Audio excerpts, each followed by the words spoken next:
Diretamente do Centro de Conferências na Praça do Templo em Salt Lake City, apresentamos a Sessão Geral do Sacerdócio da Conferência Geral Anual número 189 de A Igreja de Jesus Cristo dos Santos dos Últimos Dias.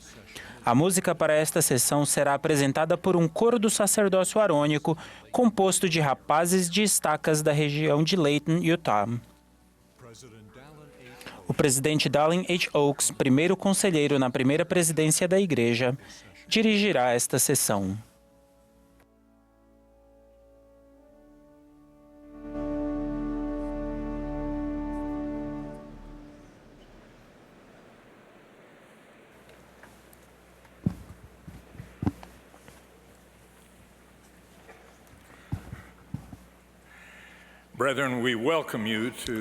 Irmãos, sejam bem-vindos à sessão do sacerdócio da Conferência Geral Anual número 189 de A Igreja de Jesus Cristo dos Santos dos Últimos Dias. O presidente Russell M. Nelson, que preside esta conferência, pediu que eu dirigisse esta sessão. Esta reunião está sendo transmitida via satélite aos portadores do sacerdócio em muitas congregações em todo o mundo. A música para essa sessão será apresentada por um coro dos rapazes do sacerdócio arônico de estacas da região de Layton, Utah, sob a direção e regência de Stephen Shank, com Brian Matthias ao órgão. O coro abrirá esta reunião cantando Jeová, se nosso guia. A oração de abertura será oferecida pelo Dr. John C. Pingree Jr., dos 70, e logo após, o coro cantará o hino Se Dá Vidas Vargas.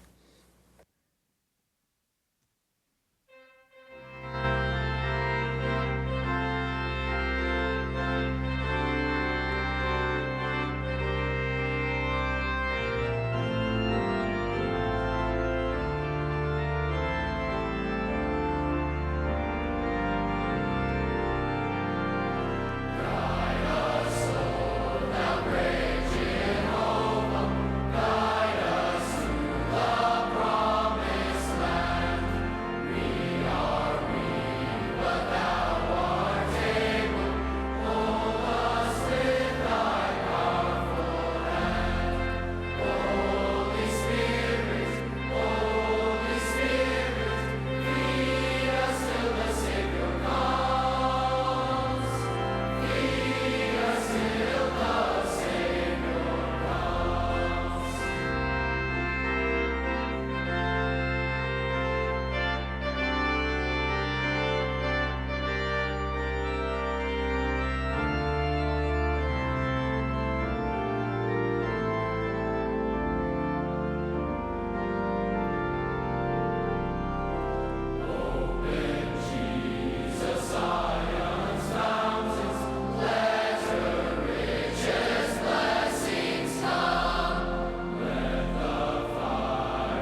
Our beloved Father in heaven, Nosso amado Pai Celestial, somos muito gratos por estarmos juntos esta noite como portadores do sacerdócio.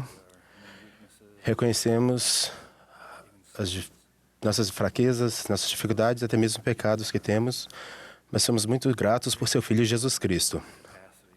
Somos gratos pela capacidade dele como nosso Salvador e Redentor, grande curador, e oramos para que o Espírito dele esteja conosco hoje e que ajude a mudar nosso coração para que possamos ser fortes e melhores discípulos.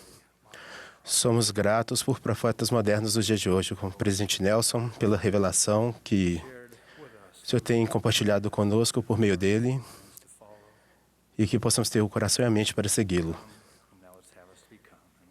E que possamos nos tornar quem o Senhor deseja que sejamos. Em nome de Jesus Cristo, amém.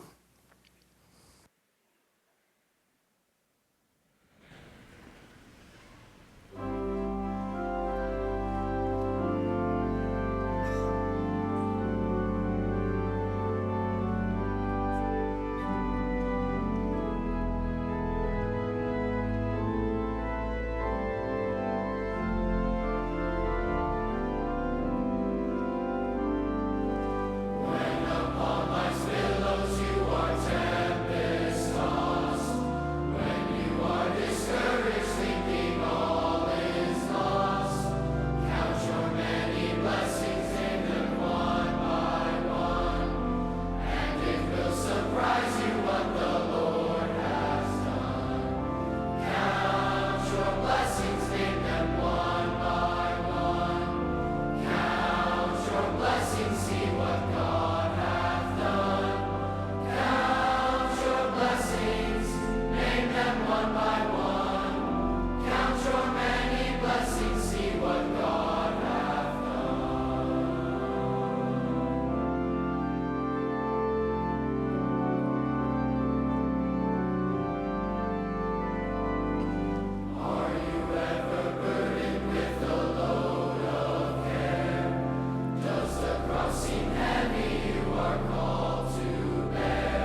Thank you, young men of the Aaronic Muito obrigado, Priesthood Choir. rapazes do sacerdócio arônico. Foi espetacular. We'll now be pleased to hear from Elder Gary. Teremos agora o privilégio de ouvir o Elder Gary Stevenson, do Quórum dos 12 Apóstolos. He will be followed by Elder Ele será seguido pelo Elder Cora B. Cook, da Presidência dos 70. and Elder Kim B. Clark. O Elder Kim B. Clark, dos 70, então, falará a nós. Elder Stevenson.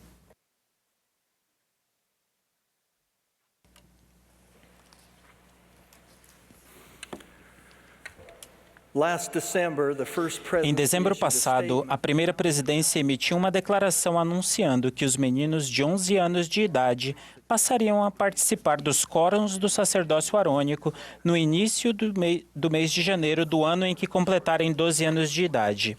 Como resultado, durante a primeira parte deste ano, muitos garotos de 11 anos ficaram surpresos, pois acreditavam que ficariam na primária até o próximo aniversário, mas agora estão distribuindo o sacramento aos domingos como os mais novos diáconos ordenados da igreja. Eu me pergunto quem ficou mais surpreso pela mudança, os diáconos ou seus pais? Muitos desses quase 80 mil novos diáconos estão conosco esta noite neste grande centro de conferências, ou estão participando por meio da tecnologia. Sejam bem-vindos à grande Irmandade do Sacerdócio. Essa mudança torna essa reunião histórica. Provavelmente é o maior grupo de portadores do sacerdócio arônico de todos os tempos a assistir à sessão geral do sacerdócio na Conferência Geral. À luz dessa ocasião especial, direciono minhas palavras especialmente aos jovens do sacerdócio arônico. Como alunos, muitos de vocês também estão desenvolvendo seus talentos, interesses e passatempos por meio de atividades extracurriculares na escola, aulas particulares, times e grupos fora da escola, incluindo esportes. Tendo praticado esportes durante toda a minha vida, sempre admirei aqueles que desenvolvem suas habilidades atléticas a ponto de atuar em altos níveis. Para alguém ser muito bom em alguma coisa, além de talento natural, é necessária muita disciplina, sacrifício e incontáveis horas de treinamento e prática. Tais atletas frequentemente ouvem as críticas, às vezes duras, de técnicos e voluntariamente põem de lado o que eles querem no momento por algo maior no futuro. Conhecemos membros da igreja e portadores do sacerdócio que vivenciaram o sucesso nos altos níveis do esportismo profissional. Há muitos bons exemplos. Mas, em razão do tempo, posso citar apenas alguns. Vocês talvez reconheçam alguns desses atletas. No beisebol, Jeremy Guthrie e Bryce Harper. No basquete, Jabari Parker e Jimmy Fredette. No futebol, Ricardo Rojas. No rugby, William Hopoate. No futebol americano, Taysom Hill e Daniel Sorensen. Cada um deles fez contribuições significativas a seu esporte. Embora sejam extremamente bem-sucedidos em seu esporte, esses atletas seriam os primeiros a admitir que não são atletas perfeitos ou seres humanos perfeitos. Eles trabalham arduamente para serem o melhor em seu esporte e para viver o Evangelho. Se tropeçarem, eles se levantam e se esforçam para perseverar até o fim. Em esportes de equipe, as jogadas são desenvolvidas para determinadas situações no jogo e compiladas em um planejamento. Os atletas aprendem sua designação específica para cada jogada. Os jogadores bem-sucedidos estudam tanto esse planejamento que, quando a jogada acontece, eles sabem exatamente, quase que instintivamente, onde ir e o que fazer. De maneira semelhante, nós, portadores do sacerdócio, também temos uma equipe, um quórum e um planejamento, as escrituras sagradas e as palavras de profetas atuais. Vocês fortalecem os membros de sua equipe? De que maneira estudaram seu planejamento? Vocês compreendem plenamente sua designação? Para levar a analogia adiante, os grandes técnicos conhecem os pontos fortes e fracos de sua equipe e os da oposição. Eles criam uma estratégia que vai dá-los melhor chance para a vitória. E vocês? Vocês sabem em quais tentações são mais vulneráveis e podem prever como o adversário vai tentar frustrá-los e desencorajá-los.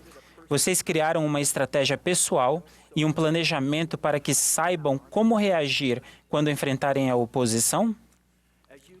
ao confrontarem diversas tentações morais, seja na companhia de outras pessoas ou quando estão sozinhos, olhando para uma tela. Vocês conhecem sua estratégia. Se um amigo sugerir que vocês bebam álcool ou experimentem drogas, vocês conhecem a jogada. Vocês praticaram e sabem como reagir à tentação. Com uma estratégia, um planejamento e um firme compromisso de cumprir seu papel, vocês vão perceber que a tentação tem menos controle sobre vocês. Vocês já vão ter tomado a decisão de como vão reagir e o que vão fazer. Não vão precisar tomar uma decisão cada vez que confrontarem a tentação. Um dos 12 recentemente contou uma história que ilustra esse princípio. Quando ele era sacerdote no ensino médio, estava passando um tempo com seus amigos. Depois de pedirem algo para comer, estavam passeando de carro quando alguém sugeriu que fossem assistir um determinado filme. O problema é que ele sabia que era um filme que ele não deveria assistir. Embora imediatamente tenha ficado nervoso e sentido ansiedade sobre a situação, ele tinha se planejado para isso.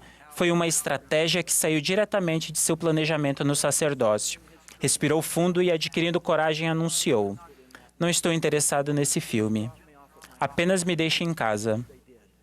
E assim o fizeram. Uma simples jogada levando à vitória. Anos depois, um de seus amigos que estava com ele naquela noite descreveu como esse exemplo demonstrou ser uma grande força para ele, de corajosamente enfrentar circunstâncias semelhantes em sua própria vida. Pedi a alguns de meus irmãos dos 12 recomendações de jogadas que vocês podem incluir em seus planejamentos. Aqui estão algumas de suas sugestões inspiradas. Orem todos os dias para uma luz e um testemunho maiores de Jesus Cristo. Ouçam cuidadosamente os ensinamentos de seus pais, bispo e líderes da organização dos rapazes e quórum. Abstenham-se de pornografia e de conteúdo imoral das mídias sociais. Lembrem-se das promessas que fizeram a Deus e trabalhem para cumpri-las. Estudem as histórias das escrituras de grandes profetas e imitem suas boas qualidades. Abençoem os filhos do Pai Celestial por meio do serviço. Procurem bons amigos que ajudem vocês a se tornarem a pessoa que vocês querem ser. Tornem-se especialistas no aplicativo do Family Search e pesquisem a história de sua própria família. Planejem lugares seguros para escapar das influências do mal. Amem e ajudem a fortalecer outros membros de seu coro do sacerdócio. Eu também me comuniquei com os atletas cujas fotos tínhamos visto anteriormente. Achei interessante que eles não se identificaram pelo que eles fazem, como atletas profissionais. Em vez disso, pelo que eles são, como filhos de um Pai Celestial amoroso e portadores do sacerdócio de Deus. Agora ouçam as palavras deles. Jimmy Fredette, aqui como um diácono aprendendo a dar nó de gravata, diz: "Aprendi a confiar profundamente em meu conhecimento e fé na veracidade do Evangelho, o que me orientou a ser um portador digno do sacerdócio e, acima de tudo, um exemplo positivo." Bryce Harper, falando como marido, escreveu: "Eu pensava que fama, fortuna e um troféu na NBA me fariam feliz, mas algo estava faltando. Então me preparei e entrei no templo. Agora estou no caminho que leva de volta a meu Pai Celestial e tenho uma família eterna que é a maior alegria no mundo." Daniel Sorensen, aqui como missionário, diz: "Um bom planejamento é um plano que usa os talentos e as forças de cada membro da equipe. Quando estudo e pratico os ensinamentos do Evangelho de Jesus Cristo, posso saber como usar minha força para servir no sacerdócio." Jeremy Guthrie, aqui servindo como presidente de missão, compartilhou: "Quando eu era um diácono, aos 12 anos de idade, senti o Espírito testificar a mim que esta vida é o tempo para prepararem-se para o encontro com Deus. A estratégia é ter fé em Deus para agir e arrependimento por meio do Salvador. O planejamento é encontrado nas Escrituras e nas palavras dos profetas vivos." Jabari Parker, aqui, em sua ordenação ao ofício de elder, disse: "Não consigo imaginar a pessoa que teria me tornado se não tivesse tomado a decisão de ser batizado. Sou muito grato porque Deus guia minha vida todos os dias." Ricardo Rojas, aqui servindo como presidente de ramo, disse: "Por meio do sacerdócio de Deus, nós podemos ajudar em sua obra. Somos chamados para sermos fortes e corajosos na defesa da verdade. Isso o ajudou a ser bem-sucedido tanto em campo quanto como portador do sacerdócio." Tyson Hill, aqui como missionário, sente que o Evangelho de Jesus Cristo serviu como um planejamento em sua vida. Ele disse: Crer no plano de Deus e fazer o meu melhor para cumprir minha função no plano e saber que Deus está satisfeito com meus esforços me deu um enorme senso de paz e felicidade na vida. E William Hopoate, aqui durante a bênção de seu filhinho, da 4ª geração, diz que o Evangelho o ajuda a identificar as estratégias da oposição e fornece eficiência espiritual para suportarmos os dardos ardentes e servir melhor aos outros.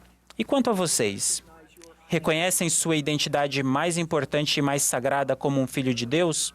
Um portador de seu santo sacerdócio? Com essa identidade eterna em mente, criem sua estratégia e seu planejamento no sacerdócio, que vão guiá-los durante tempos de tentação e adversidade. Ponderem sobre as estratégias ofensivas e as defensivas.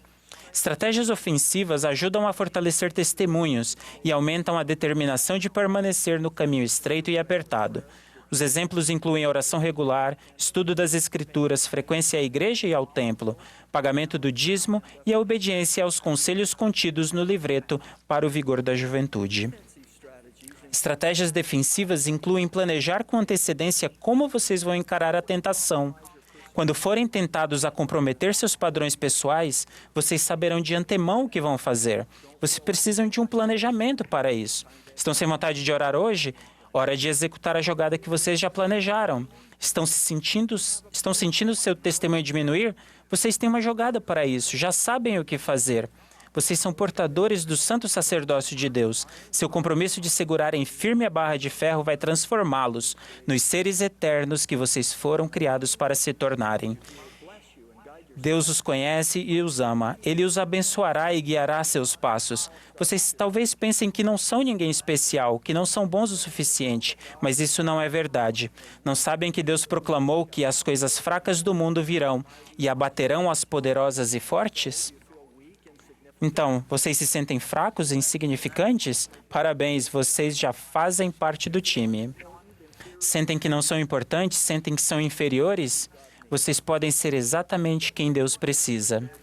Que grande exemplo pode ser maior que o de Davi entrando no campo de batalha contra um oponente amedrontador, Golias?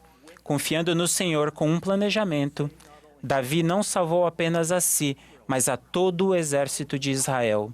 Saibam que o Senhor vai estar com vocês assim que adquirirem coragem para estar ao seu lado. Se Deus é por nós, quem será contra nós? Ele pode abrir portas e nos ajudar a encontrar forças e habilidades que nunca soubemos que tínhamos. Ouçam seus técnicos confiáveis como seus pais, o bispo e os líderes dos rapazes. Aprendam as estratégias, leiam as escrituras, estudem as palavras dos profetas vivos, criem suas estratégias de como vão provar serem discípulos de Cristo. Saibam de antemão as jogadas que vão usar para fortalecer seu espírito e evitar as armadilhas do adversário. Façam isso e Deus certamente os usará. Agora, pode ser que algumas pessoas se afastem do Evangelho e vaguem para longe. Outras podem se sentar nas arquibancadas e assistir ao jogo de longe. Algumas podem escolher ficar no banco, apesar do técnico tentar colocá-las em campo. Eu os convido a resgatar, apoiar e amar essas pessoas como a um colega de time. Outros querem entrar no jogo e entram. O que mais importa não é o quanto eles são talentosos, mas o quanto estão desejosos de entrar em campo. Eles não esperam que seu número seja chamado, porque conhecem a Escritura que diz: se tendes desejo de servir a Deus, sois chamados ao trabalho.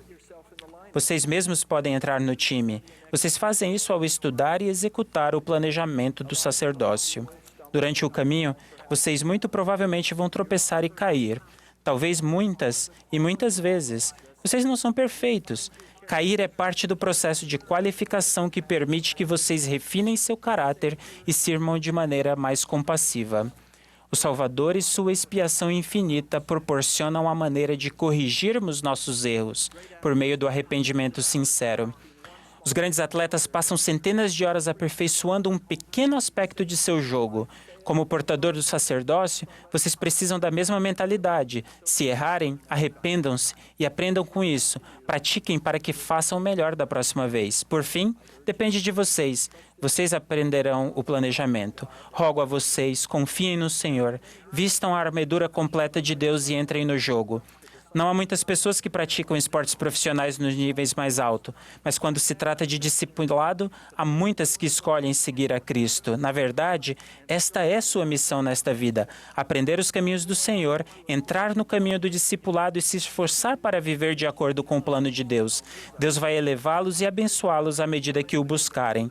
Vocês conseguem fazer isso porque são vencedores aos olhos de Deus. Oro para que façam o compromisso de viver dignos do santo sacerdócio que portam e se esforcem para exercer seu papel sagrado a cada dia. Eu os abençoo com a capacidade e o desejo de assim fazerem.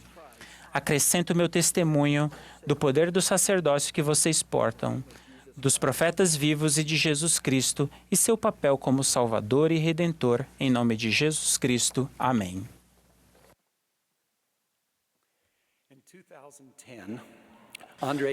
Em 2010, o jovem André Sebaco estava procurando a verdade. Embora nunca tivesse orado com sinceridade, ele decidiu tentar. Pouco tempo depois, ele conheceu os missionários que lhe deram um cartão da amizade com uma fotografia do livro de Mórmon. André se sentiu tocado e perguntou aos missionários se lhe venderiam aquele livro. Eles disseram que ele poderia receber o livro de graça se fosse à igreja. André foi sozinho ao recém-criado ramo de Mochuri, em Botsuana, África. O ramo consistia em um grupo unido e amoroso de mais ou menos 40 membros. Eles o acolheram de braços abertos. André recebeu as lições missionárias e foi batizado. Foi maravilhoso. Mas e depois? Como André ficaria ativo? Quem o ajudaria a progredir no caminho do convênio? Uma das respostas para essa pergunta é seu quórum do sacerdócio. Todo portador do sacerdócio, seja qual for sua situação, pode se beneficiar de um quórum forte. Meus jovens amigos portadores do sacerdócio arônico, o Senhor deseja que vocês tenham um quórum forte, um lugar onde cada um se sinta uma parte integrante, onde o Espírito do Senhor esteja presente e onde todos os membros do quórum sejam bem-vindos e valorizados.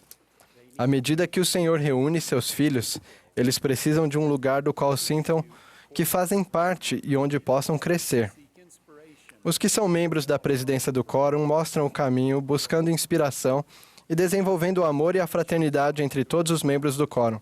Vocês dão atenção especial aos novos membros, aos menos ativos ou àqueles que têm necessidades especiais. Com o poder do sacerdócio, vocês fortalecem o quórum, e um quórum forte e unido faz toda a diferença na vida de um rapaz. Quando a igreja anunciou esse novo aprendizado do Evangelho centralizado no lar, alguns pensaram em pessoas como André e perguntaram, e as pessoas que são jovens e vêm de uma família em que não se estuda, nem vivem o Evangelho, e onde não existe um ambiente de aprendizado no lar? Eles vão ficar para trás? Não. Ninguém pode ser deixado para trás. O Senhor ama cada rapaz e cada moça. Nós, como portadores do sacerdócio, somos as mãos do Senhor. Somos o apoio da igreja àqueles que estão aprendendo o Evangelho no lar. Quando não existe muito apoio em casa, os quórums do sacerdócio e outros líderes e amigos cuidam de cada pessoa e família e as apoiam conforme a necessidade. Já vi isso acontecer. Já passei por essa experiência. Quando eu tinha 6 anos, meus pais se divorciaram e meu pai deixou minha mãe com 5 crianças pequenas. Minha mãe começou a trabalhar para nosso sustento. Ela precisou de um segundo emprego por certo tempo, além de adquirir mais instrução. Havia pouco tempo para ela cuidar de nós. Mas meus avós, tios e tias, bispos e mestres familiares tomaram a iniciativa de ajudar minha maravilhosa mãe. E eu tinha um quórum. Sou muito grato por meus amigos, meus irmãos, que me amaram e apoiaram. O meu quórum era um lugar do qual eu me sentia parte integrante. Alguns podem ter achado que eu era um zero à esquerda e um pobre coitado por causa da situação da minha família. Talvez fosse verdade, mas os quórums do sacerdócio mudaram meu potencial de sucesso. Meu quórum me deu todo o apoio e abençoou imensamente minha vida. Estamos cercados de zeros à esquerda e de pobres coitados. Talvez todos nós sejamos um pouco dos dois, mas cada um de nós aqui tem um quórum, um lugar onde podemos tanto fortalecer quanto ser fortalecidos. O quórum se traduz em um por todos e todos por um. É um lugar no qual instruímos uns aos outros, servimos ao próximo e edificamos a união e a fraternidade ao servirmos a Deus. É um lugar onde milagres acontecem. Gostaria de lhes contar alguns dos milagres que aconteceram no Quórum do Andre, em Motude. Ao dar-lhes este exemplo, procurem os princípios que, se aplicados, fortalecem cada quórum do sacerdócio. Depois que foi batizado, Andre acompanhou os missionários em visitas, nas quais ensinaram outros jovens que também foram batizados. Agora havia 5 jovens. Eles começaram a fortalecer uns aos outros e o ramo. Um 6º rapaz, Tusso, foi batizado. Tusso compartilhou o evangelho com 3 de seus amigos e logo eles eram 9. Os discípulos de Cristo muitas vezes são reunidos desta forma, um pouco de cada vez, à medida que são convidados por seus amigos. No passado, quando André encontrou o Salvador, ele foi rapidamente falar com seu irmão Simão e levou-o a Jesus. Da mesma forma, logo depois que Filipe se tornou seguidor de Cristo, chamou seu amigo Natanael e disse: "Vem e vê." Em Motude, um 10º jovem logo se filiou à igreja. Os missionários encontraram o 11º e o 12º foi batizado depois de ver o efeito do evangelho sobre seus amigos. Os membros do ramo de Motude vibraram. Esses rapazes foram convertidos ao Senhor e uniram-se à igreja. O livro de Mórmon desempenhou um papel significativo em sua conversão. Tusso recorda: "Comecei a ler o livro de Mórmon toda vez que tinha um tempo livre, em casa, na escola, em todo lugar." Oratili foi atraído para o Evangelho por causa do exemplo de seus amigos. Ele explica: "Foi como se eles tivessem mudado num piscar de olhos. Achei que tinha a ver com o livrinho que eles começaram a carregar para todo lado na escola. Pude ver como eles se tornaram pessoas boas. Eu também queria mudar." Todos os 12 rapazes foram encontrados e batizados no espaço de 2 anos um do outro. Cada um deles era o único membro da igreja na família. Mas eles tinham o apoio da família da igreja, inclusive do presidente Rockwell, o presidente do ramo, do elder e da sister Taylor, de um casal missionário e de outros membros do ramo. O irmão Júnior, um dos líderes do quórum, convidou os rapazes para irem à casa dele nas tardes de domingo para ensiná-los. Os rapazes estudavam as escrituras juntos e faziam noites familiares com frequência. O irmão Júnior os levava para visitar os membros. As pessoas que estavam sendo ensinadas pelos missionários e qualquer outra pessoa que precisasse de uma visita. Todos os 12 rapazes subiam na caçamba da caminhonete do irmão Júnior. Ele os deixava na casa das pessoas em duplas ou trios e os pegava mais tarde. Embora os rapazes estivessem apenas aprendendo o Evangelho e não achassem que sabiam muito, o irmão Júnior os incentivava a compartilhar com as pessoas que visitassem uma ou 2 coisas que eles sabiam. Esses jovens portadores do sacerdócio ensinavam, oravam e ajudavam a cuidar da igreja. Cumpriam suas responsabilidades do sacerdócio e sentiam muita alegria em servir. André disse: "Nós brincávamos, ríamos e chorávamos juntos, e nos tornamos uma fraternidade. Na verdade, eles chamavam a si mesmos de o grupo dos irmãos. Juntos, eles fizeram a meta de que todos serviriam missão. Como eram os únicos membros da igreja em suas respectivas famílias, tiveram que superar muitos obstáculos e ajudar uns aos outros. Um por um, os rapazes foram recebendo o chamado missionário. Os que saíram primeiro escreviam cartas para aqueles que ainda estavam se preparando, compartilhavam a experiência e incentivavam-os a servir. 11 desses rapazes serviram missão.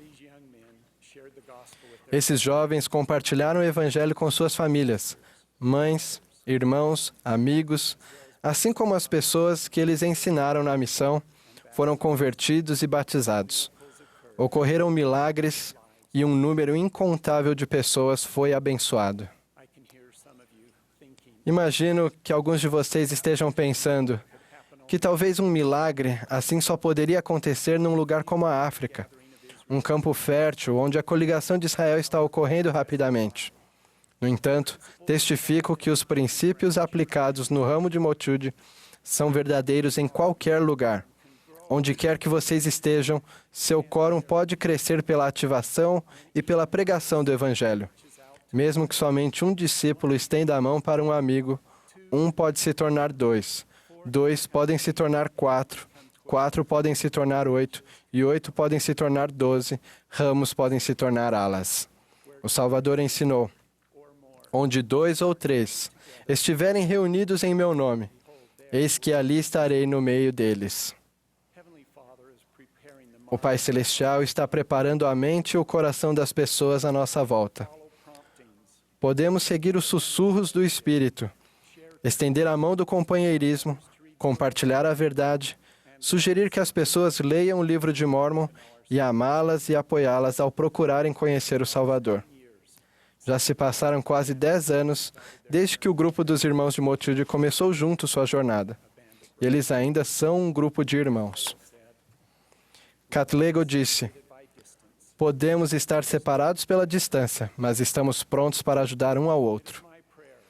Oro para que aceitemos o convite do Senhor de sermos unidos com Ele em nossos quórums do sacerdócio, para que cada quórum seja um lugar do qual sejamos parte integrante, um lugar de reunião e de crescimento.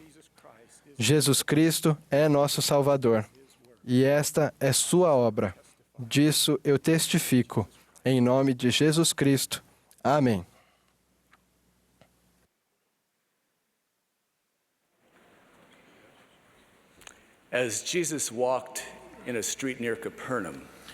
Enquanto Jesus andava por uma rua perto de Cafarnaum, rodeado pela multidão, uma mulher, que há 12 anos sofria de uma grave enfermidade, estendeu a mão e tocou a veste do Salvador. Ela foi curada imediatamente. As Escrituras registram que Jesus, percebendo que dele saiu o poder, voltando-se para a multidão, olhava para ver aquela que isso fizera. Então a mulher, vendo que não podia ocultar-se, prostrou-se diante dele e disse-lhe toda a verdade. Jesus disse a ela: tem bom ânimo, filha, a tua fé te salvou. Vai em paz. Jesus Cristo salvou aquela mulher. Ela foi curada fisicamente, mas quando Jesus se voltou para vê-la, ela declarou sua fé nele, e ele curou o coração dela. Ele falou com amor, deu a ela sua aprovação e a abençoou com sua paz. Irmãos, como portadores do santo sacerdócio, estamos engajados no trabalho de salvação. Ano passado, o Senhor fez dos eldres em Israel os principais responsáveis por esse trabalho. Recebemos do Senhor o inspirador encargo de trabalharmos com nossas irmãs a fim de ministrar de maneira mais sagrada, acelerar a coligação de Israel nos dois lados do véu, fazer de nosso lar um santuário da fé e do aprendizado do Evangelho e preparar o mundo para a segunda vinda de Jesus Cristo. Como em todas as coisas, o Salvador nos mostrou a maneira. Precisamos buscar a Jesus Cristo e servir a Ele, assim como Ele buscou a seu Pai e o serviu. O Salvador disse o seguinte ao profeta Joseph: buscai-me em cada pensamento, não duvideis, não temais. Vede as feridas que me perfuraram o lado e também as marcas dos cravos em minhas mãos e pés. Sede fiéis, guardai meus mandamentos e herdareis o reino do céu. No reino pré-mortal, Jesus prometeu a seu Pai que faria a vontade dele e seria nosso Salvador e Redentor. Quando seu Pai perguntou: quem enviarei? Jesus respondeu: eis-me aqui, envia-me. Pai, faça-se a tua vontade e seja a tua glória para sempre. Durante sua vida mortal, Jesus sempre viveu essa promessa. Com humildade, mansidão e amor, Jesus ensinou a doutrina de seu Pai e fez o trabalho dele, com o poder e a autoridade recebidos de seu Pai. Jesus entregou seu coração a seu Pai. Ele disse: eu amo o Pai e eu faço sempre o que lhe agrada. Desci não para fazer a minha vontade, mas a vontade daquele que me enviou. Em sua agonia no Getsemane, ele orou dizendo: porém, não se faça a minha vontade, senão a tua. Quando o Senhor convoca os élderes de Israel a buscá-lo em cada pensamento e ver as feridas em seu corpo ressuscitado, Ele os está chamando para se desviarem do pecado e do mundo, voltando-se para Ele e o obedecendo. É um chamado para ensinar sua doutrina e fazer seu trabalho à sua maneira.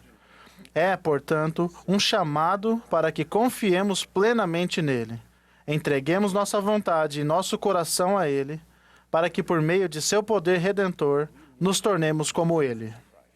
Irmãos, se buscarmos a Jesus Cristo, Ele vai nos abençoar para sermos seus élderes em Israel, humildes, mansos, submissos, cheios de seu amor. E assim vamos trazer a alegria e as bênçãos de seu evangelho e de sua igreja para a nossa família e nossos irmãos e irmãs nos dois lados do véu. O presidente Russell M. Nelson conclamou todos nós a buscarmos Jesus Cristo desta maneira. Não há nada de fácil ou automático no que diz respeito a se tornar um discípulo poderoso. Nosso foco deve estar firmemente voltado para o Salvador e seu evangelho. É necessário muito esforço mental para buscar o Salvador em cada pensamento. Mas quando nos esforçamos, nossas dúvidas e nossos temores vão embora. Firmemente é uma ótima palavra. Quando vivemos nossos convênios, eles influenciam tudo o que dizemos e fazemos.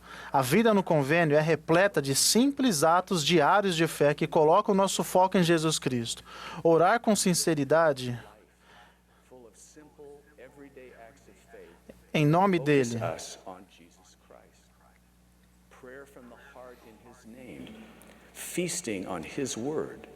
Banquetear-se com sua palavra. Buscá-lo para se arrepender dos pecados, guardar seus mandamentos, partilhar do sacramento e guardar seu dia santo, adorar em seu templo sagrado tanto quanto possível e exercer seu santo sacerdócio para servir aos filhos de Deus. Esses atos de devoção ao convênio abrem nosso coração e nossa mente ao poder redentor do Salvador e à influência santificadora do Espírito Santo. Linha sobre linha, o Salvador muda a nossa própria natureza. Enquanto nos tornamos mais profundamente convertidos a Ele, e nossos convênios se tornam vivos em nosso coração. As promessas que fazemos ao Pai Celestial se tornam compromissos firmes, nossos desejos mais profundos. As promessas do Pai Celestial a nós nos enchem de gratidão e alegria. Nossos convênios deixam de ser regras que seguimos e se tornam princípios que nos inspiram, nos guiam e fixam nosso foco em Jesus Cristo. Esses atos de devoção estão disponíveis a todos, tanto jovens quanto velhos. Tudo o que eu disse esta noite se aplica a vocês, jovens, que têm o santo sacerdócio aarônico. Agradeço a Deus por vocês. Semanalmente, vocês disponibilizam as ordenanças e convênios sagrados a milhões de santos dos últimos dias. Vocês fazem o trabalho de salvação quando preparam, abençoam e distribuem o sacramento, ministram, batizam no templo, convidam um amigo para uma atividade ou resgatam um membro de seu quórum. Vocês também podem buscar a Jesus Cristo e viver seus convênios todos os dias. Prometo que, se fizerem isso, vocês serão servos confiáveis do Senhor agora e no futuro, poderosos élderes em Israel. Irmãos, sei que tudo isso pode parecer assustador, porém, lembre-se das palavras do Salvador. Não estou só, porque o Pai está comigo. O mesmo acontece conosco. Não estamos sozinhos. O Senhor Jesus Cristo e nosso Pai Celestial nos amam e estão conosco. Por Jesus ter buscado seu Pai e realizado o grande sacrifício expiatório, podemos buscá-lo com a certeza de que Ele vai nos ajudar. Nenhum de nós é perfeito. Às vezes empacamos, nós nos distraímos ou desanimamos. Nós tropeçamos, mas se buscarmos Jesus Cristo com um coração arrependido, Ele vai nos elevar, limpar do pecado, perdoar e curar nosso coração. Ele é paciente e gentil. Seu amor redentor nunca termina e nunca falha. Ele vai nos ajudar a viver nossos convênios e magnificar nosso chamado como élderes em Israel. E o Pai vai nos abençoar com todas as coisas necessárias para cumprir seus propósitos, coisas tanto na terra como no céu, a vida e a luz, o Espírito e o poder, enviados pela vontade do Pai por meio de Jesus Cristo, seu Filho. Quando a luz e o poder divinos fluem em nossa vida, 3 coisas milagrosas acontecem. Primeiro, podemos ver. Por meio da revelação, começamos a ver como Jesus viu a mulher, não apenas a superfície, mas o coração. Se virmos como Jesus vê, Ele vai nos abençoar, para que amemos com seu amor aqueles a quem servimos. Com a ajuda dele, aqueles a quem servimos verão o Salvador e sentirão seu amor. Segundo, temos o poder do sacerdócio. Temos a autoridade e o poder para agir em nome de Jesus Cristo, a fim de abençoar, dirigir, proteger, fortalecer e curar outras pessoas e realizar milagres para aqueles a quem amamos e manter nosso casamento e nossa família seguros. Terceiro, Jesus Cristo estará conosco. Aonde formos, Ele irá. Quando ensinarmos, Ele ensinará. Quando consolarmos, Ele consolará. Quando abençoarmos, Ele abençoará. Irmãos, não temos razão para nos regozijar? Temos. Portanto, portamos o santo sacerdócio de Deus. Quando buscamos Jesus Cristo, vivemos nossos convênios e fixamos nosso foco nele. Vamos nos juntar às irmãs e ministrar de uma maneira mais sagrada.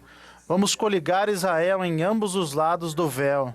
Vamos fortalecer e selar nossa família e vamos preparar o mundo para a segunda vinda do Senhor Jesus Cristo. Isso vai acontecer. Testifico disso. Encerro rogando, com sinceridade de coração, que todos e cada um de nós busquemos Jesus Cristo em cada pensamento. Não duvidem. Não tenham medo. Em nome de Jesus Cristo. Amém.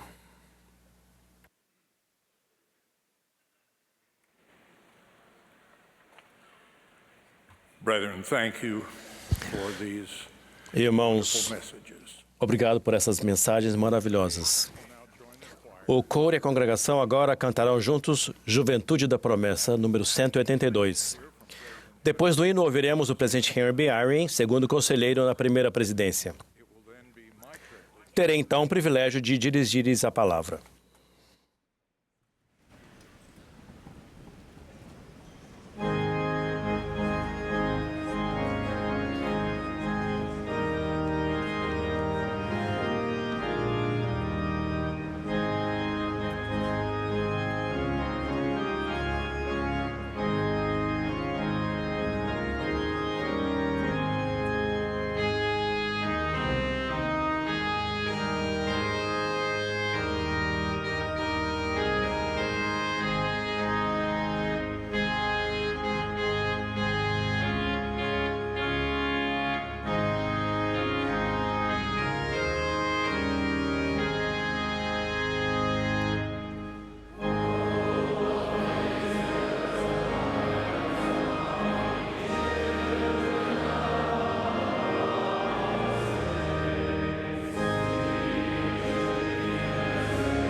Thank you for singing with you. Muito obrigado I pela felt canção. like we were ready to go. Senti que estávamos prontos para ir embora já. Muitas vezes, ouvi líderes do sacerdócio agradecerem pela fé sustentadora daqueles a quem servem. Por meio da emoção de sua voz, sabemos que sua gratidão é profunda e verdadeira. Meu objetivo hoje é transmitir a gratidão do Senhor por apoiarem seus servos em sua igreja. E também incentivá-los a exercer e aumentar esse poder de apoiar os outros com sua fé. Antes de nascerem, vocês demonstraram esse poder. Pensem sobre o que sabemos a respeito do mundo espiritual antes da mortalidade. O Pai Celestial apresentou um plano para seus filhos. Estávamos lá. Vocês e eu, todos nós. Lúcifer, nosso irmão em espírito, se opôs ao plano que nos daria a liberdade de escolher. Jeová, o Filho amado do Pai Celestial, apoiou o plano. Lúcifer liderou uma rebelião. A voz de apoio de Jeová prevaleceu e ele se ofereceu para ser o nosso Salvador. O fato de vocês estarem na mortalidade agora é prova de que apoiaram o Pai e o Salvador. Foi necessário ter fé em Jesus Cristo para apoiar o plano de felicidade e o papel de Jesus Cristo nele, quando vocês conheciam tão pouco dos desafios que enfrentariam na mortalidade. Sua fé para apoiar os servos de Deus também tem sido o ponto central de sua felicidade nesta vida. Por exemplo, quando aceitaram o desafio de um missionário de orarem para saber se o livro de Mórmon é a palavra de Deus, vocês demonstraram a fé para apoiar um servo do Senhor.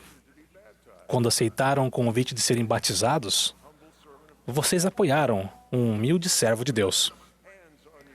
Quando permitiram que alguém colocasse as mãos sobre sua cabeça e dissesse, recebe o Espírito Santo, vocês o apoiaram como portador do sacerdócio de Melquisedeque. Desde aquele dia, vocês apoiaram todos que conferiram o sacerdócio a vocês, desde que receberam um ofício naquele sacerdócio. No início de sua vivência no sacerdócio, cada apoio foi um ato simples de confiar em um servo de Deus. Agora, muitos de vocês chegaram a um ponto em que apoiar requer um pouco mais. Vocês escolheram apoiar todos a quem o Senhor chama, em qualquer chamado que o Senhor tenha dado a eles. Essa escolha acontece em conferências em todo o mundo. Aconteceu nesta conferência. Nessas reuniões, o nome de homens e mulheres, servos de Deus, é lido. E vocês são convidados a erguer a mão em sinal de apoio. Vocês podem reter seu voto de apoio ou podem honrar sua fé sustentadora.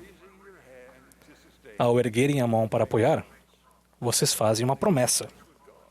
Vocês prometem a Deus, de quem são servos, que vocês as apoiam. Bem, eles são seres humanos imperfeitos, assim como vocês.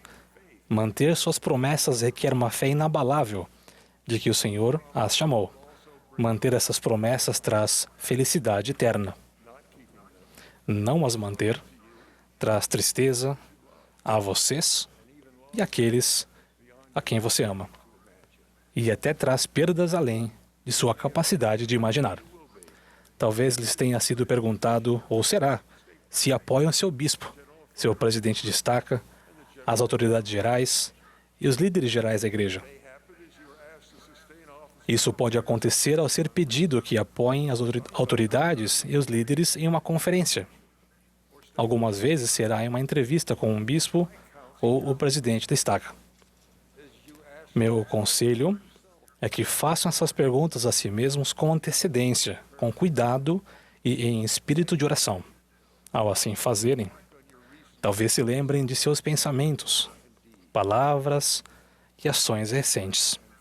Tentem refletir e reformular as respostas que darão quando o Senhor os entrevistar, sabendo que um dia Ele os entrevistará. Vocês podem se preparar fazendo perguntas como as seguintes. Primeira, eu pensei ou falei sobre as fraquezas humanas das pessoas que me comprometi a apoiar? Segunda, procurei evidência de que o Senhor está guiando essas pessoas? Terceira, segui sua liderança de modo consistente e leal? Quarta, falei sobre a evidência que vejo de que elas são servos de Deus? Quinta, oro regularmente por elas, individualmente, demonstrando amor? Essas perguntas vão trazer, para a maioria de nós, sentimentos de desconforto e uma necessidade de arrependimento.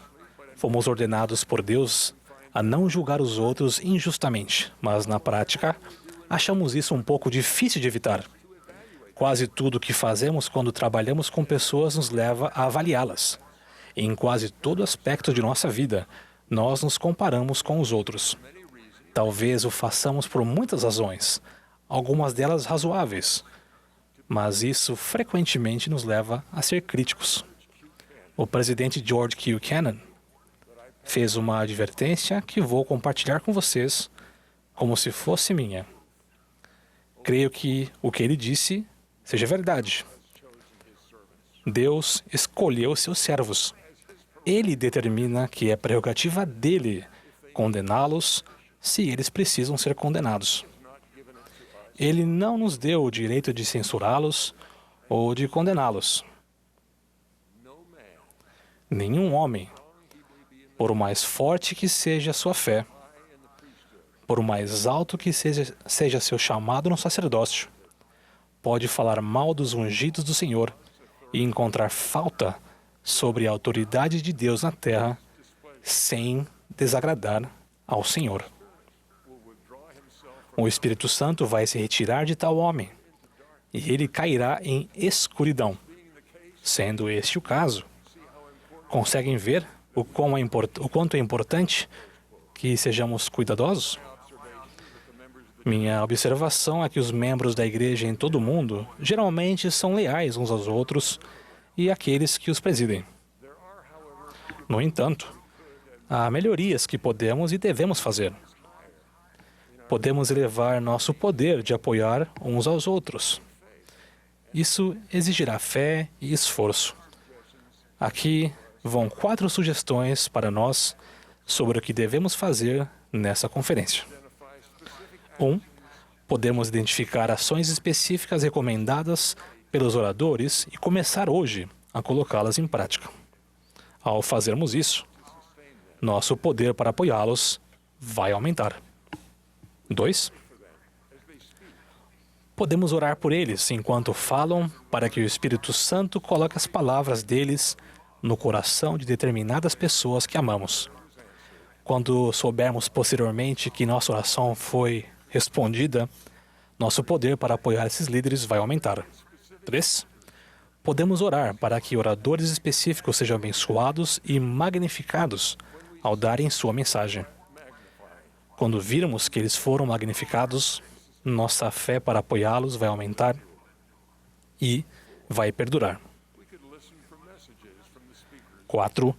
Podemos procurar ouvir as mensagens dos oradores que vêm como uma resposta a nossas orações pessoais, pedindo ajuda. Quando as respostas vierem, e prometo a vocês que elas virão, nossa fé para apoiar todos os servos do Senhor vai aumentar. Além de melhorar nosso apoio àqueles que servem na igreja, vamos aprender que existe outra situação em que podemos aumentar nosso poder. E pode trazer bênçãos ainda maiores para nós. E está no lar e na família. Dirijo-me aos jovens portadores do sacerdócio que moram com seu pai. Permitam-me lhes dizer, de minha própria experiência, o que significa para um pai sentir sua fé ao apoiá-lo.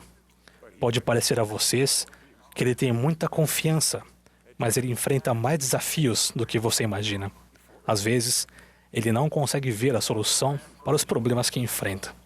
Sua admiração por ele vai ajudá-lo um pouco. Seu amor por ele o ajudará ainda mais. Mas algo que vai ajudá-lo acima de tudo são palavras sinceras como estas. Pai, orei por você e senti que o Senhor vai ajudá-lo. Tudo vai dar certo. Sei que vai.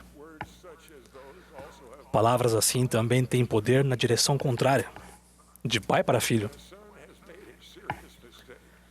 Quando um filho cometeu um erro sério, talvez até mesmo em questões espirituais, ele pode achar que falhou.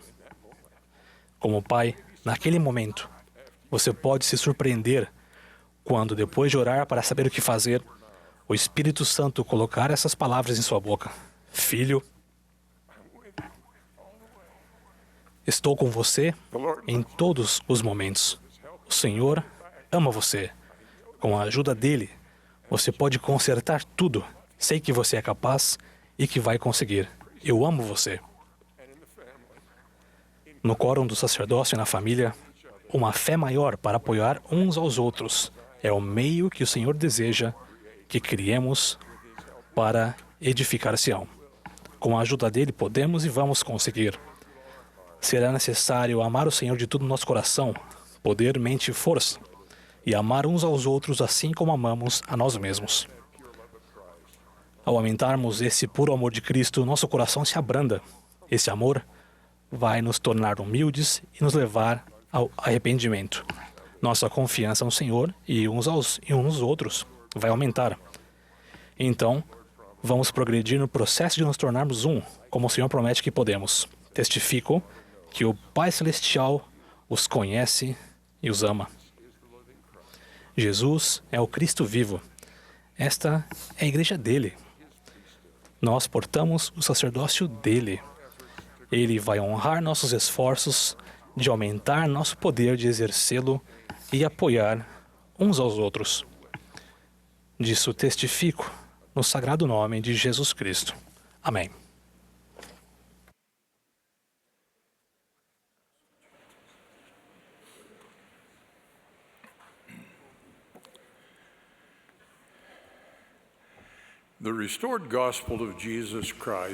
O Evangelho restaurado de Jesus Cristo nos incentiva a pensar no futuro.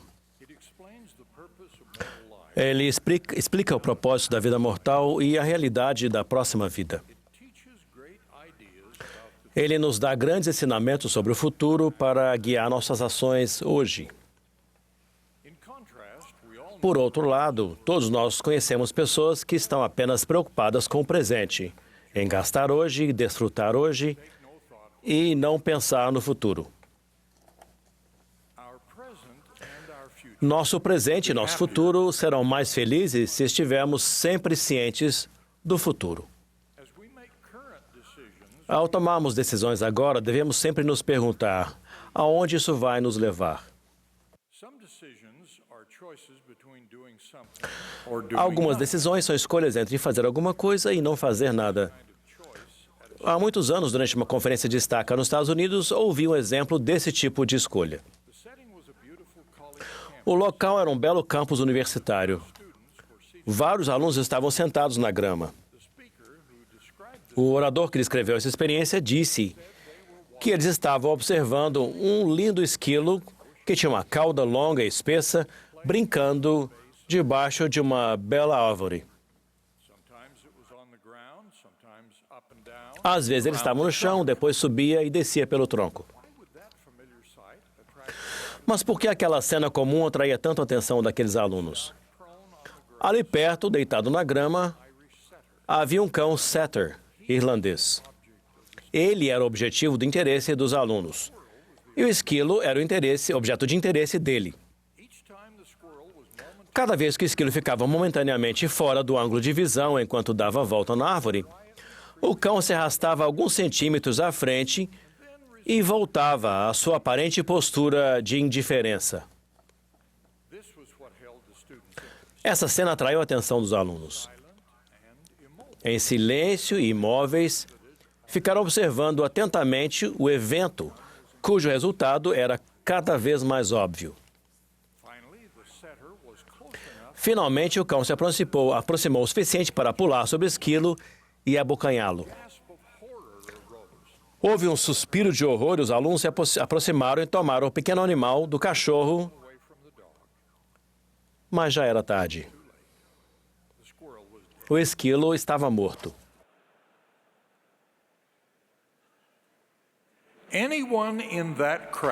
Qualquer pessoa naquele grupo poderia ter chamado a atenção do esquilo a qualquer momento, agitando os braços ou gritando, mas nenhuma delas o fez. Apenas ficaram observando enquanto o inevitável final se aproximava. Ninguém se perguntou aonde isso vai levar. Quando o que era previsível aconteceu, todos correram para evitar aquele desfecho, mas era tarde demais. Só o que puderam fazer foi lamentar arrependidos. Essa história verídica é uma espécie de parábola. Ela se aplica às coisas que vemos em nossa vida e na vida e nas circunstâncias de pessoas à nossa volta. Ao vermos as ameaças de aproximarem das pessoas das coisas que amamos, podemos escolher falar, agir ou permanecer em silêncio. É bom nos perguntarmos aonde isso vai levar. Quando as consequências são imediatas e sérias, não podemos nos dar ao luxo de não fazer nada. Precisamos dar os avisos adequados ou oferecer o apoio preventivo adequado enquanto ainda houver tempo. As decisões que acabei de descrever envolvem a escolha entre agir ou não fazer nada. No entanto, as escolhas mais comuns são aquelas entre uma ação e outra. Isso inclui escolher entre o bem e o mal, mas o que ocorre com mais frequência são as escolhas entre duas coisas boas. Nesse caso, também é útil perguntar onde isso vai levar. Fazemos muitas escolhas entre várias coisas boas, geralmente envolvendo as escolhas sobre como usaremos nosso tempo.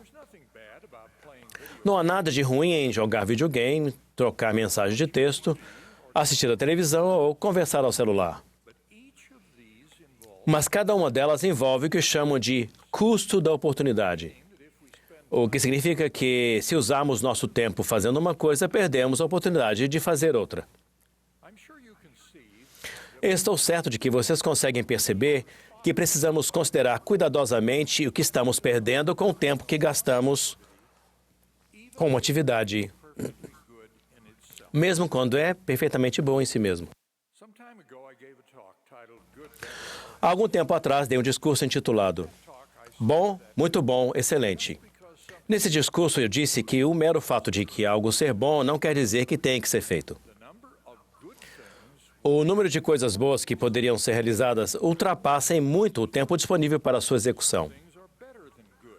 Algumas coisas são melhores e elas são as que merecem atenção prioritária em nossa vida. Temos de renunciar a algumas coisas boas em prol de outras muito boas e excelentes.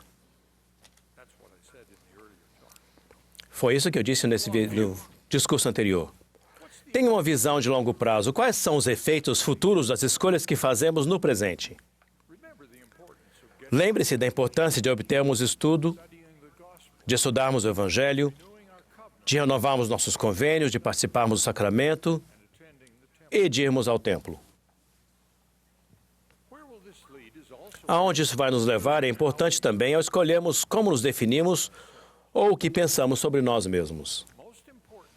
Mais importante do que isso é que cada um de nós é filho ou filha de Deus com o destino e potencial de vida eterna. Qualquer outra definição, incluindo profissão, raça, características físicas ou reconhecimentos, é temporária e trivial em termos eternos. Não escolham se definir ou pensar em si mesmos com termos que limitam a meta a que vocês devem se esforçar para atingir.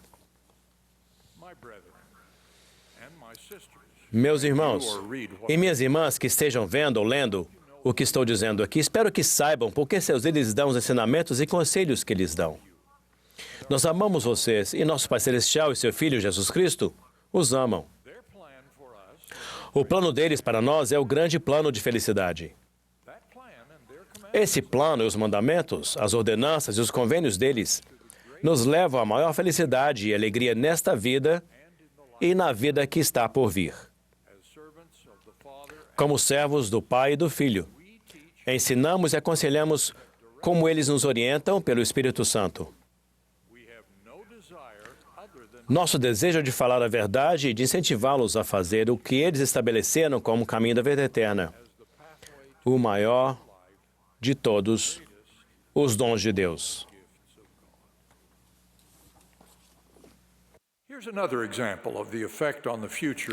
Eis outro exemplo do efeito do futuro das decisões tomadas no presente. Esse exemplo diz respeito à escolha de fazer um sacrifício hoje para alcançar o importante objetivo amanhã. Em uma conferência da estaca em Cali, na Colômbia, uma irmã contou que ela e seu noivo desejavam se casar no templo numa época em que o templo mais próximo ficava no longínquo Peru. Por muito tempo, eles guardaram dinheiro para as passagens de ônibus. Por fim, entraram no ônibus em direção a Bogotá. Mas quando chegaram lá, descobriram que todos os assentos do ônibus para Lima, Peru, estavam reservados. Eles poderiam ir para casa sem terem se casado ou poderiam se casar fora do templo. Felizmente, havia ainda uma alternativa. Eles poderiam pegar o ônibus para Lima se estivessem dispostos a viajar sentados no chão do ônibus durante todos os 5 dias e 5 noites da viagem. E essa foi a escolha deles. E ela disse que foi difícil, ainda que alguns passageiros às vezes os deixassem se sentar nos bancos, enquanto esses deitavam no chão para se esticarem. O que mais impressionou em seu discurso foi a declaração dessa irmã de que ela era grata por ela e seu marido terem conseguido ir ao templo naquelas condições, pois isso mudou a maneira como eles se sentiam a respeito do evangelho e do casamento no templo. O Senhor os tinha recompensado com o crescimento que advém do sacrifício. Ela também disse que os 5 dias de viagem até o templo fizeram com que eles fossem espiritualmente muito mais edificados do que as várias outras visitas ao templo que não exigiram sacrifício algum. Nos anos que se passaram desde que eu vi aquele testemunho, tenho pensado no quanto a vida daquele jovem teria sido diferente caso tivessem tomado outra decisão, renunciando ao sacrifício necessário para se casarem no templo. Irmãos, nós tomamos inúmeras decisões na vida, algumas grandes e outras aparentemente pequenas. Ao olharmos para trás, podemos ver a grande diferença que algumas dessas decisões fizeram na nossa vida. Faremos escolhas melhores se observarmos as alternativas e pensarmos aonde elas vão nos levar. Ao fazermos isso, estaremos seguindo o conselho do presidente Russell M. Nelson de começar com o fim em mente. Para nós, o fim está sempre no caminho do convênio, por meio do templo para a vida eterna, que é o maior de todos os dons de Deus. Presto testemunho de Jesus Cristo, dos efeitos de sua expiação e das outras verdades de seu Evangelho eterno. Em nome de Jesus Cristo. Amém.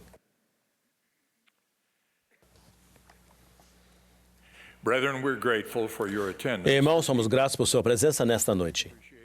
Agradecemos àqueles que falaram a nós e ao coro sacerdócio arônico pela música inspiradora que ofereceram. E reconhecemos a todos os que ajudaram, de alguma forma, na preparação desta reunião. O último orador dessa sessão será nosso amado profeta, o presidente Russell M. Nelson. Após suas palavras, o coro encerrará esta reunião cantando Benigno Salvador. A oração de encerramento será oferecida então pelo Elder Brian K. Taylor, dos 70.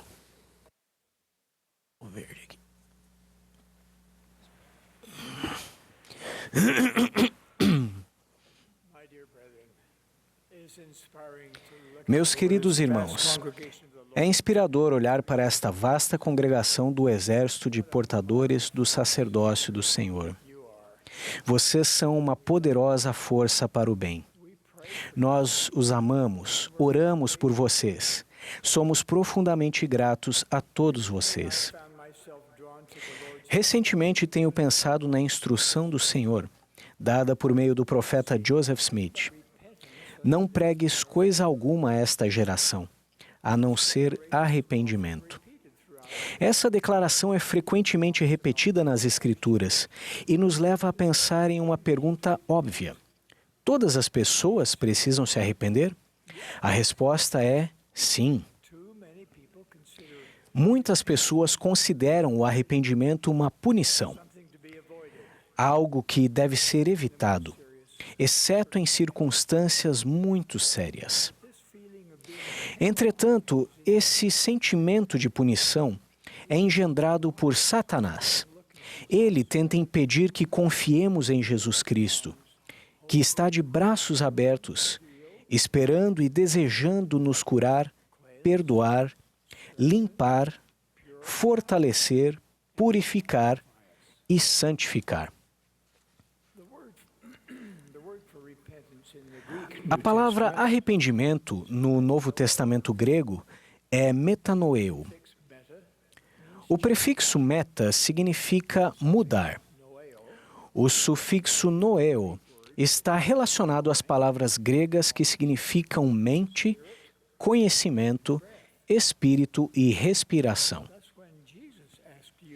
Assim, quando Jesus pede que você e eu nos arrependamos, Ele está nos convidando a mudar nossa mente, nosso conhecimento, nosso espírito e até mesmo o modo como respiramos. Ele nos pede que mudemos a maneira como amamos, pensamos, servimos, gastamos nosso tempo, tratamos nossa esposa, ensinamos nossos filhos e até mesmo como cuidamos de nosso corpo. Nada é mais libertador, mais enobrecedor ou mais crucial para nosso progresso individual do que um enfoque constante e diário no arrependimento. O arrependimento não é um evento, mas um processo. É a chave para a felicidade e a paz de consciência. Quando acompanhado da fé, o arrependimento permite que tenhamos acesso ao poder da expiação de Jesus Cristo. Quer vocês estejam trilhando diligentemente o caminho do convênio, quer tenham se desviado ou saído dele, ou até mesmo se nem consigam enxergar o caminho do convênio de onde vocês estão agora, rogo-lhes que se arrependam. Conheçam o poder fortalecedor do arrependimento diário, o poder de agir melhor e de ser melhor a cada dia. Quando decidimos nos arrepender, decidimos mudar. Permitimos que o Salvador nos transforme em uma versão melhor de nós mesmos. Escolhemos crescer espiritualmente e receber alegria. A alegria da redenção advinda dele. Quando decidimos nos arrepender, decidimos nos tornar mais como Jesus Cristo. Irmãos, precisamos agir melhor e ser melhores, porque estamos numa batalha. A luta contra o pecado é real. O adversário está quadruplicando seus esforços para destruir testemunhos e impedir o trabalho do Senhor. Ele está equipando seus servos com armas poderosas para nos impedir de participar da alegria e do amor do Senhor. O arrependimento é a chave para escaparmos dos sofrimentos causados pelas armadilhas do adversário. O Senhor não espera que sejamos perfeitos neste período de nosso progresso eterno. Entretanto, Ele espera que nos tornemos cada vez mais puros. O arrependimento diário é o caminho para a pureza. E a pureza traz poder. A pureza pessoal pode fazer de nós ferramentas poderosas nas mãos de Deus. Nosso arrependimento, nossa pureza, nos dará poder para ajudar na coligação de Israel. O Senhor ensinou a Joseph Smith que os direitos do sacerdócio são inseparavelmente ligados com os poderes do céu e que os poderes do céu não podem ser controlados nem exercidos a não ser de acordo com os princípios da retidão. Sabemos o que vai nos permitir ter mais acesso aos poderes do céu. Sabemos também o que vai prejudicar nosso progresso, aquilo que precisamos parar de fazer para que tenhamos mais acesso aos poderes do céu. Irmãos, busquem em espírito de oração saber o que está refreando seu arrependimento. Identifiquem o que os impede de se arrependerem e então mudem, arrependam-se. Todos nós precisamos agir melhor e ser melhores do que éramos antes. Existem maneiras específicas pelas quais podemos ser melhores. Uma delas é a maneira como cuidamos de nosso corpo. Fico admirado com o milagre que é o corpo humano. É uma criação magnífica, essencial para nosso progresso gradual em direção ao nosso máximo potencial divino. Não podemos progredir sem ele. Ao nos conceder o dom de termos um corpo, Deus nos permite dar um passo essencial para nos tornarmos mais semelhantes a ele. Satanás sabe disso. Ele se irrita com o fato de que sua apostasia pré-mortal o impede, permanentemente, de receber esse privilégio, deixando-o em constante estado de inveja e ressentimento. Assim, muitas, se não a maioria das tentações que ele coloca em nosso caminho, nos levam a maltratar nosso corpo e o corpo de outras pessoas. Por ser miserável, em virtude de não ter um corpo, Satanás quer que sejamos miseráveis por causa de nosso corpo. Seu corpo é seu templo pessoal, criado para abrigar seu espírito eterno. Cuidar de seu templo é importante. Eu lhes pergunto, irmãos, vocês se preocupam em se vestir e cuidar de seu corpo para satisfazer os apelos do mundo mais do que para agradar a Deus? Sua resposta envia uma mensagem clara para ele sobre como você considera esse presente extraordinário que ele lhe deu. Com essa reverência ao nosso corpo, irmãos, acredito que podemos agir melhor e ser melhores. Outra maneira de agirmos melhor e sermos melhores é honrando as mulheres de nossa vida, começando com nossa esposa, nossas filhas, nossa mãe e nossas irmãs. Há alguns meses, recebi uma carta comovente de uma querida irmã. Ela escreveu: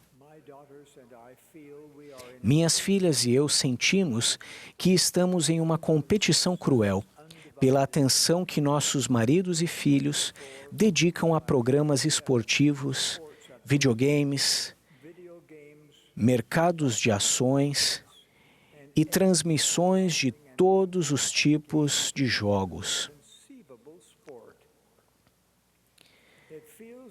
Parece que nosso lugar na primeira fileira de nossos maridos e filhos foi substituído por jogos e esportes.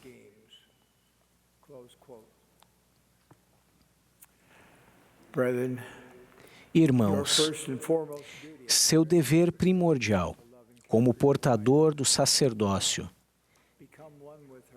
é amar e cuidar de sua esposa. Tornem-se um com ela. Sejam companheiros dela. Ajudem-na a querer ser sua esposa. Nenhuma outra atividade na vida deve ter prioridade sobre a edificação de um relacionamento eterno com ela. Nada na televisão, no celular ou no computador é mais importante do que o bem-estar dela. Faça uma análise de como você tem despendido o seu tempo e de onde está gastando suas energias. Isso mostrará onde está seu coração. Ore para que seu coração esteja em sintonia com o coração de sua esposa. Procure fazê-la feliz. Busque seu conselho e a ouça. Os conselhos dela vão melhorar suas ações.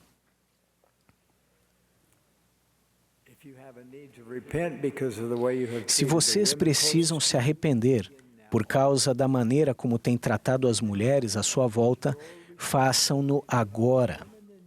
Lembrem-se também de que é sua responsabilidade ajudar as mulheres de sua vida a receber as bênçãos advindas da obediência à lei da castidade estabelecida pelo Senhor. Jamais sejam responsáveis por impedir que uma mulher receba as bênçãos do templo. Irmãos, todos nós precisamos nos arrepender. Temos que nos levantar do sofá, deixar de lado o controle remoto e sair de nossa inércia espiritual. É hora de vestir nossa armadura completa de Deus, para que participemos do trabalho mais importante da terra. É hora de lançar nossa foice e ceifar com todo o nosso poder, mente e força. As forças do mal jamais foram tão avassaladoras como são hoje. Como servos do Senhor, não podemos ficar adormecidos enquanto a batalha se intensifica. Sua família precisa de sua liderança e de seu amor. Os membros de seu quórum e de sua ala ou ramo precisam de sua força. E todos aqueles que o conhecem precisam saber como aparenta e como age um verdadeiro discípulo do Senhor. Meus queridos irmãos, vocês foram escolhidos por nosso Pai para vir à Terra nesta época tão importante, devido a seu valor espiritual na vida pré-mortal. Vocês estão entre os homens mais distintos e valorosos que já vieram à Terra. Satanás sabe que vocês estavam na vida pré-mortal e compreendem o trabalho que precisa ser feito antes da vinda do Salvador. Após milhares de anos praticando maldades, o adversário tem experiência e é incorrigível. Felizmente, o sacerdócio que possuímos é muito mais forte do que os artifícios do adversário. Rogo que sejam os homens e os rapazes que o Senhor precisa que sejam. Concentrem-se no arrependimento diário, tão essencial à sua vida, para que vocês consigam exercer o sacerdócio com mais poder do que nunca. Esta é a única maneira de manter a si mesmo e a sua família salvos espiritualmente, nos dias difíceis que se aproximam. O Senhor precisa de homens altruístas, que colocam o bem-estar das outras pessoas à frente do seu. Ele precisa de homens que intencionalmente se esforçam para ouvir a voz do Espírito com clareza. Precisa de homens do convênio que cumpram seus convênios com integridade. Precisa de homens determinados a se manterem sexualmente puros, homens dignos que possam ser chamados a qualquer momento para dar bênçãos com o coração puro, a mente limpa e as mãos dispostas a servir. O Senhor precisa de homens dispostos a se arrepender. Homens com entusiasmo para servir e fazer parte do exército de portadores do sacerdócio do Senhor. Eu os abençoo para que se tornem esse tipo de homem. Eu os abençoo com a coragem de se arrependerem diariamente e aprenderem a exercer o poder pleno do sacerdócio. Eu os abençoo para que transmitam o amor do Salvador à sua esposa, a seus filhos e a todos os que o conhecem. Eu os abençoo para que hajam melhor e para que sejam melhores. Eu os abençoo para que, ao se esforçarem por fazer essas coisas, vocês vejam milagres acontecerem em sua vida. Estamos empenhados na obra do Deus Todo-Poderoso. Jesus é o Cristo, somos seus servos. Presto testemunho dessas coisas em nome de Jesus Cristo. Amém.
Our dear Holy Father, at the conclusion Querido of Pai Celestial, ao chegarmos ao fim deste dia tão lindo, gratitude and full heart nos achegamos a Ti for having felt thy com os corações cheios, por ter sentido o Teu Espírito e ouvido a Tua voz através dos Teus servos, através das mensagens, das músicas, do que foi falado e do que não foi falado. Pai Celestial, expressamos como portadores do Teu sacerdócio, expressamos nosso amor a Ti begotten Son, our Savior, e a Teu Filho, Jesus Cristo, nosso Salvador. for thy courage and his to sacrifice Por Tua coragem e a coragem dele, ao se sacrificar e dar sua vida por cada um de nós, para que cheguemos a Ti, para nos arrependermos de nossos pecados. Te agradecemos por um profeta vivo, um homem nobre, o presidente Russell M. Nelson, a quem amamos, e todos aqueles que servem com ele como profetas, videntes e reveladores que apoiamos de todo o coração. Que possamos ser homens de Deus. Através do poder do Espírito Santo, nós oramos. Em nome do nosso lindo Salvador, Jesus Cristo. Amém.